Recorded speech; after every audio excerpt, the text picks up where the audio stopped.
महाराष्ट्रातील तमाम जे इतिहासाचे अभ्यासक आहेत, मातब्बर आहेत, त्यांनी अभ्यासपूर्ण एक शिवचरित्र लिहावं, ते सर्वांसाठी उपलब्ध करून द्यावं, म्हणजे तो खरा इतिहासाची मोडतोड करण्याची किंवा त्याविषयी फार हलक्या दर्जाची विधानं करण्याची सवय मोडीत निघेल.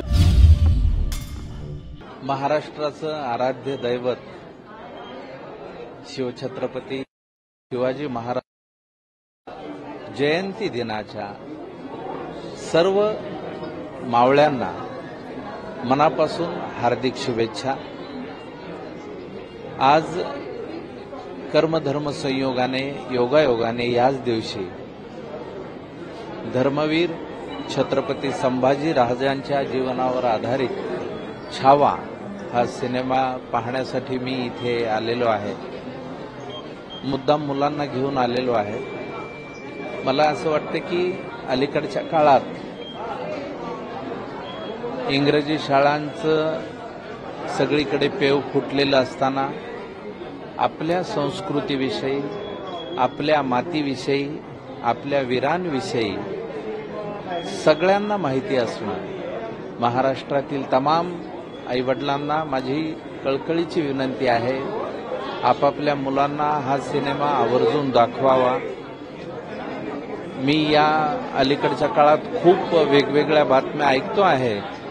त्यामध्ये काही हिंदी भाषिक मित्रांच्या प्रतिक्रिया सुद्धा ऐकल्या की आमच्या शाळेमध्ये आम्हाला छत्रपती संभाजी महाराजांना विषयीचा हा इतिहास का शिकवला गेला नाही. आणि मला असं वाटतं की सध्याच्या काळात समाजामध्ये जातीपाती विसरून एकत्र येण्यासाठी हा चित्रपट खूप महत्वाची भूमिका बजावेल याची मला खात्री आहे. त्याचं कारण असं की आपल्या पूर्वजांनी आपल्यासाठी जे काही करून ठेवलंय त्याचं काय करायचं हा सर्वस्वी प्रश्न आपल्या सर्वांचा आहे.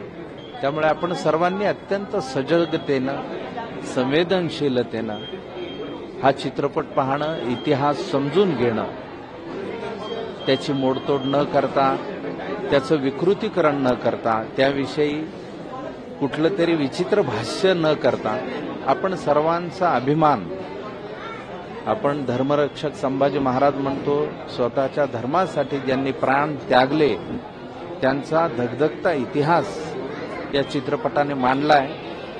त्याबद्दल मी दिग्दर्शक लक्ष्मण उतेकर यांचं मनापासून अभिनंदन करतो. प्रमुख भूमिका विकी कौशल यांनी साकारलेली आहे.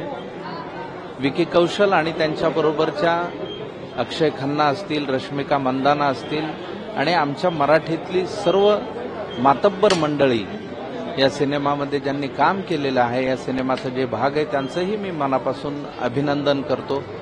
मला असं वाटतं की सध्या महाराष्ट्रामध्ये जातीय वातावरण कलुषित करण्याचं जे काम होत आहे त्यामध्ये हा सिनेमा निश्चितपणे एक उत्तम मलमाचं काम करेल याची मला खात्री आहे.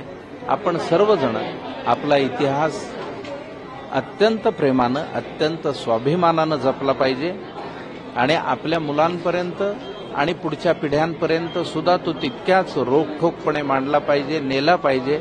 मला मध्यंतरी छत्रपती संभाजी महाराजांनी, कोल्हापूरच्या संभाजी महाराजांनी जी सूचना केली ती फार महत्वाची वाटली की महाराष्ट्रातील तमाम जे इतिहासाचे अभ्यासक आहेत, मातब्बर आहेत, त्यांनी सर्वांनी अभ्यासपूर्ण एक शिवचरित्र लिहावं आणि ते सर्वांसाठी उपलब्ध करून द्यावं, म्हणजे तो खरा इतिहासाची मोडतोड करण्याची किंवा त्याविषयी फार हलक्या दर्जाची विधानं करण्याची सवय मोडीत निघेल. आणि आपल्या सर्वांना आज जो अभिमान आहे, आज मी छत्रपती संभाजी महाराजांचा हा सिनेमा पाहताना मी बऱ्याच प्रेक्षकांच्या प्रतिक्रिया पाहतोय, लहान मुलांच्या विशेषतः पाहतोय. त्यांना ज्या पद्धतीनं गहिवरून येत आहे, ढसाढसा रडताना मी मुलं पाहिली आणि मला खूप बरं वाटलं की हा इतिहास जाज्वल्यपणे आपल्या सगळ्यांसमोर येतोय. सिनेमा म्हणून याचं मोल जे काही असेल, सिनेमा म्हणून याचा व्यवसाय जो काही होईल तो महत्वाचा नाहीये. या निमित्ताने आपण सगळे एकत्र येणं ही या काळाची गरज आहे एवढं आज या शिवछत्रपती शिवाजी महाराजांच्या जयंतीनिमित्तानं सर्वांना मनापासून सांगतो. धन्यवाद.